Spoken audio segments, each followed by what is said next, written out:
I'm Ruby Claire. And I'm Susie Potter. And this is The Love Allegiance. Today we're going to be talking about source, soul, and society, and how integrating those three nourishes the soils of our planet. Yeah, and within that conversation, we're going to be discussing me mentality, we mentality, how it's really on a spectrum, right? There are extremes to that, and also how we can integrate them in a way that is effective and supports the expression of soul in society. And is in collaboration with each other and in connection with the ecosystem that we're a part of.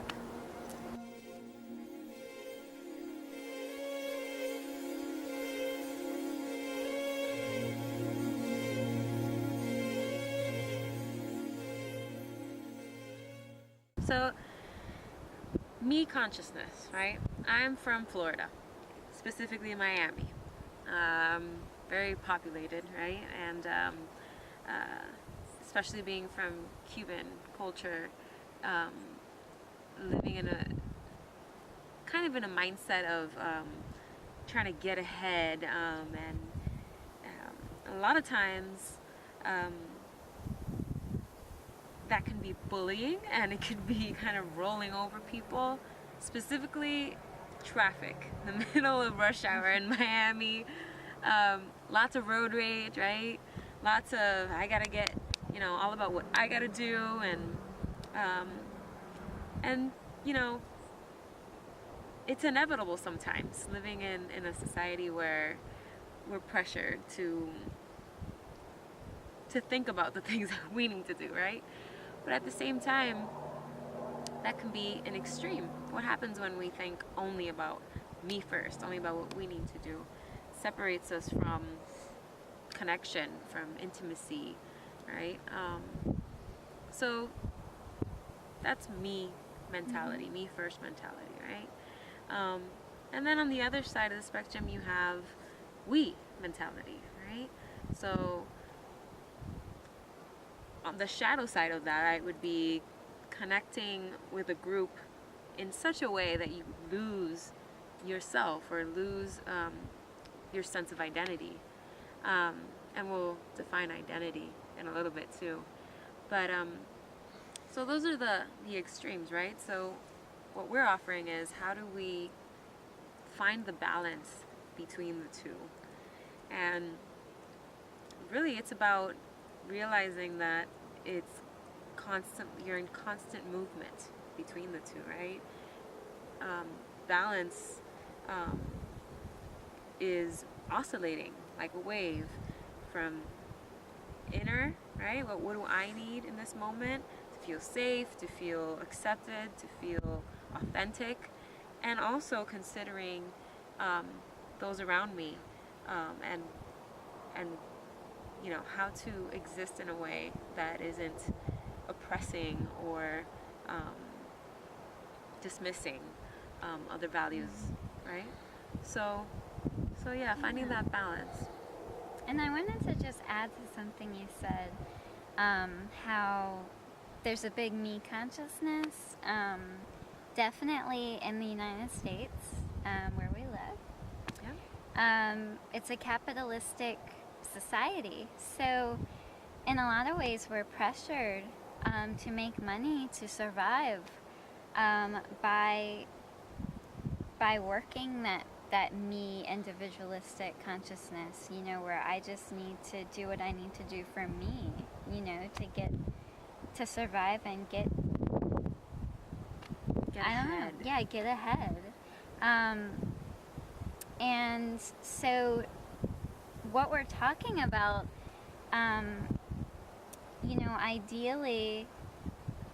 ideally we can exist with both, but what it's going to take is pioneering a new way, a new paradigm, because what currently exists in the United States isn't working. It's not really supporting soul, and I'll talk a bit about that later. but I just want to speak personally, like, what is soul? So I do soul readings. That's one of the reasons I'm on this planet, is I can see and connect to the energetic imprint within a person. And that's what soul is. It's kind of like when you're off in the ethers and you have a desire to come incarnate on planet Earth. You have an energetic imprint, and it's very multidimensional, but it's very unique to you. No one else has it. It's unique to you. Kind of like a fingerprint is unique to you. So that's what a soul imprint is. And when I discovered my soul, mine has some of the qualities of a ruby in many ways. And I realized I could shine my ruby self as bright as I can. And you can imagine like a piece of ruby red glass in a mosaic. You know, and imagine this piece of red glass shining as bright as it can. But if the other pieces of glass around me, you know, the blue, the yellow, the purple, all the other colors and shapes, if they're not shining in their unique soul expression as well, I'm all alone. And I can't do it alone because we are much larger than our individual self. We need each other to create the whole mosaic picture. So we were talking earlier about how the soul is connected to the source. So I think Paramahansa Yogananda put it in terms of the ocean and the wave. So if you think of the ocean as the source of all things and just that energetic underlying, some people call it God,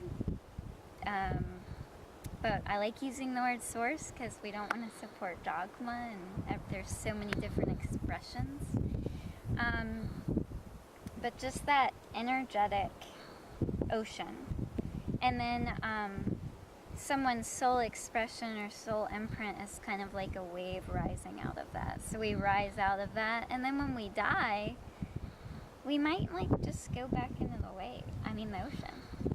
And every wave is completely unique in that Yeah. momentary experience, right? Yeah, so it's important daily to have some kind of practice where, since we live in a society in the United States that doesn't really see soul or support soul, it's important to have some time each day where you are with yourself, or perhaps with a partner or out in nature with a pet.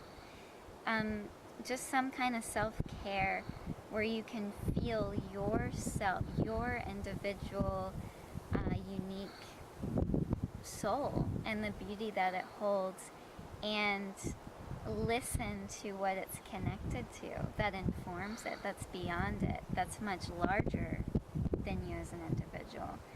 And if we can have that as a good start to the day, then we can practice bringing that into society, and that's a big challenge. But we're pioneering a new way here. And pioneering isn't easy, right? Yeah, it's not easy. And the word bravery really comes up in that process, right? Mm-hmm. Having the courage to be who you are. It's that simple, right? Yeah, I mean, it takes sometimes, unfortunately, it takes work sometimes. It takes guts to shine.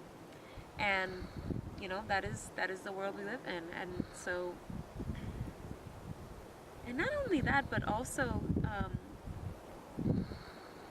how that process can take time. So, you know, it's kind of like, since it's a new thing, when you first learn how to ride a bike, you don't just take off, right? You fall a couple times, you may use some training wheels at first, right? Until you get the gist of it.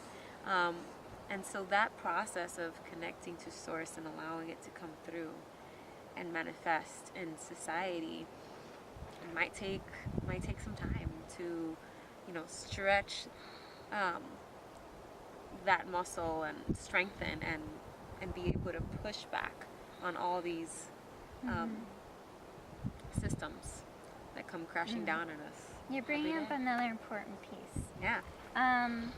So in the United States, Bell Hooks calls the culture we live in the imperialist, capitalist, white supremacist patriarchy.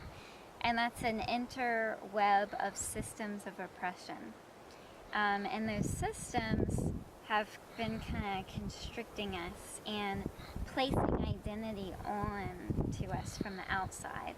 Whereas soul and source comes from the inside. So, so the more you can meet this with this, the better off we are at loosening the grips of these systems of oppression and making space for people to exist as who they really are, in the fullness of their identity.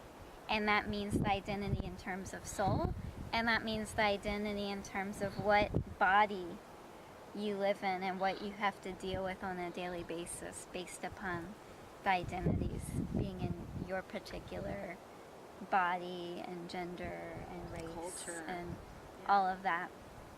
But so supporting soul also means challenging the old paradigms and the current systems that are constricting soul. And another thing we wanted to bring up is how soul purpose changes with the changes in the world. Because we're not just ourselves, we are part of this interconnected web.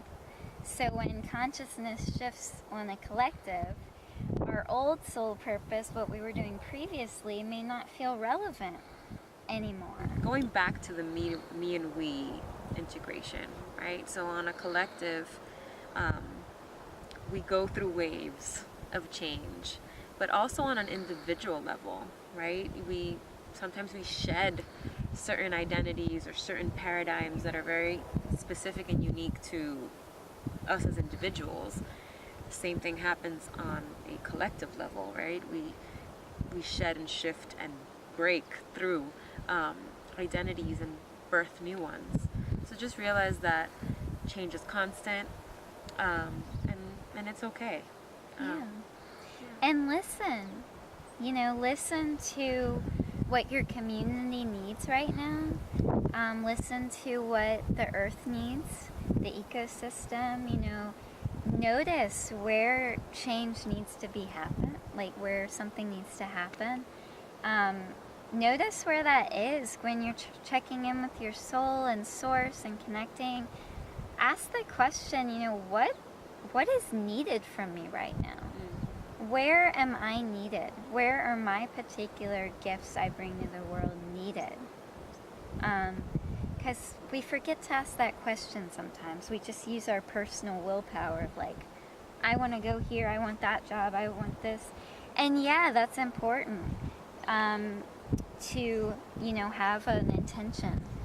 But there's also this listening and this like, where am I needed? That's equally important. So I really want to invite you to ask that question. Yeah. Where am I needed, and then what do I need to feel safe? Balance those two out. Yeah. Well, thanks for tuning in with us with the Love Allegiance, and we look forward to connecting with you in our next video. Yeah. Remember to subscribe to our channel. Check out all the different topics we talk about on there, and follow us on Facebook and comment. We want to hear your voice. We want to hear your opinions. Yeah, and please share our message.